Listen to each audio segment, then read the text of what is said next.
Hello class 10th students. Today we are going to start geography chapter 4 agriculture. Students, आज हम chapter 4 agriculture को discuss करेंगे. In this video we will discuss about the introduction of agriculture and types of farming. So let's start. Students, we know that India is an agriculturally important country and its 2/3 population is engaged in agriculture activity. Means Bharat जो हमारा है वो कृषि प्रधान देश है ही, और यहाँ की जनसंख्या भी ज़्यादा से ज़्यादा कृषि से ही जुड़ी ही रहती है. And we are also depend on the agriculture. Not only we, are industries also depend on the agriculture. अगर हम अपनी बात माने, हम कंज्यूमर्स भी एग्रीकल्चर पर ही डिपेंड रहते हैं. हमारे घरों में जो अनाज आते हैं वह एग्रीकल्चर सेक्टर से ही आते हैं. जो इंडस्ट्रियां होती हैं, maximum industries are depend on the agriculture sector, because to run the industries they need raw material and that raw material produces from the agriculture sector. इस तरह से हम कह सकते हैं कि जो एग्रीकल्चर है वह हमारे बेसिक ज़रूरतों को पूरा करने के लिए बहुत ही इम्पॉर्टेंट चीज़ होती है. Now we will see that how many types of farming of agriculture.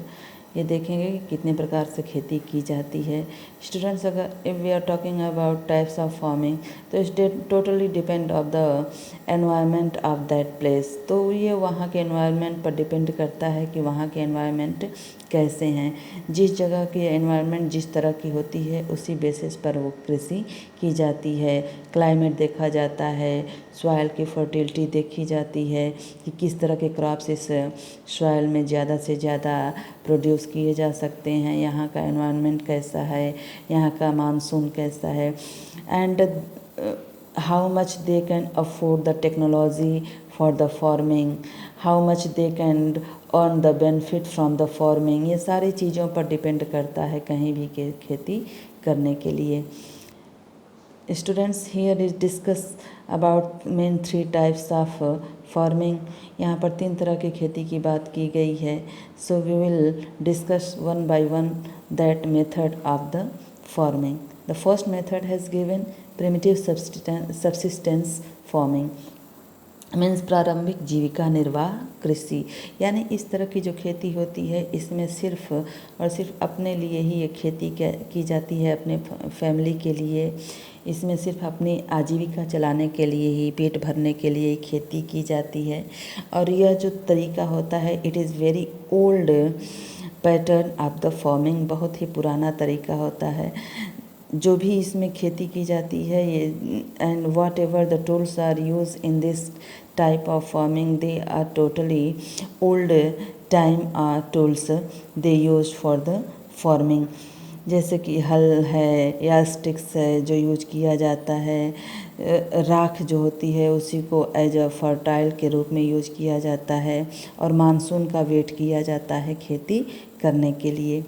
और इस तरह की जो खेती होती है यह स्पेशली बहुत ही कम जगहों पर होती है, क्योंकि अब तो मैक्सिमम देखते हैं कि खेती ज़्यादा से ज़्यादा पैदावार करने के लिए किसान भी अब नई टेक्नोलॉजी का यूज करने लगे हैं, नए तरीक़ों का यूज करने लगे हैं. लेकिन अभी भी कुछ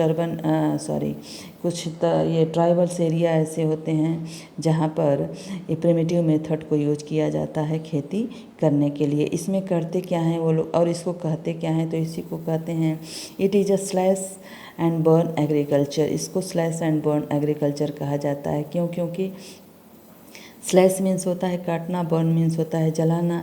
यानी कि यह किसी भी माने लैंड के टुकड़े को, यानी जो जंगल होते हैं उस जंगल को ये क्या करते हैं कि उसको काट करके और फिर उनमें आग लगा देते हैं. And farmers clear a patch of land and produce cereals and other food crops to sustain their family. वही कि मीन्स जो फार्मर्स होते हैं वह एक ज़मीन के टुकड़े पर वहाँ के जो जंगल होते हैं उनको काट करके, जला करके और उसी पर वो खेती करते हैं. When the soil fertility decreases, the farmers shift and clear a fresh patch of land for cultivation.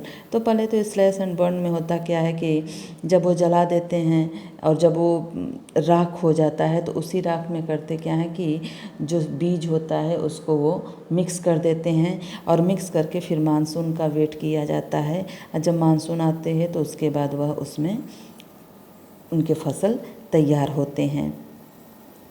After 12 और 15 ईयर्स, माने कुछ दिन खेती करने के बाद उस लैंड पर कुछ दिन वो खेती करते हैं, लेकिन जाहिर सी बात है कि they don't use any other technology या other method to produce the grain. वो कोई और मेथड तो यूज नहीं करते हैं। They are totally use the natural farming in this type of farming.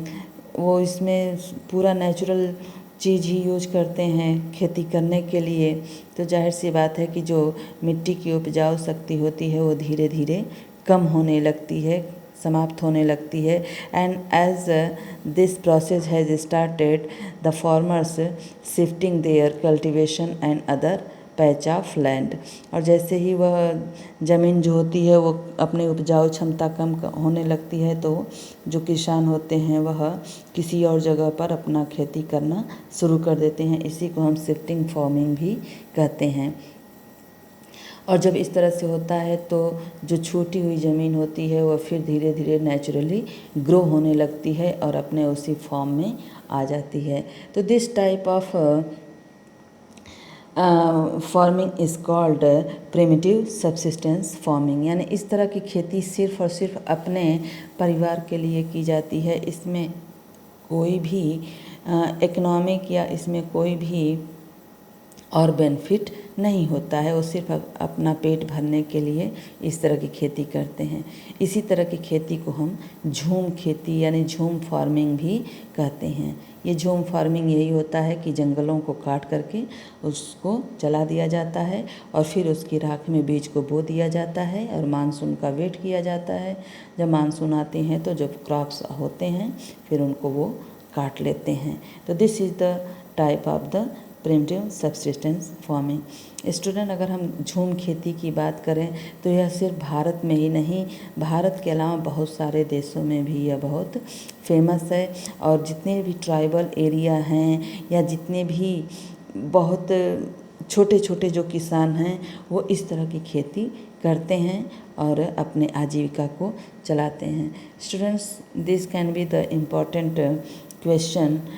इस तरह के क्वेश्चन झूम से रिलेटेड क्वेश्चन पूछ दिए जाते हैं एग्ज़ाम में, 1 नंबर के या 2 नंबर के क्वेश्चन आ जाते हैं। तो आपको ये याद रखना चाहिए कि ये झूम खेती जो होती है वह जिस जिस देश में होती है वहाँ पर इसको क्या नाम दिया गया है। यहाँ पर आपके बुक में दिया ही है कि there are many name as it is jhuming in North Eastern state like Assam, Meghalaya, Mizoram and Nagaland, Pamlou in Manipur, Dipa in Bastar district of Chhattisgarh and in Andaman and Nicobar island.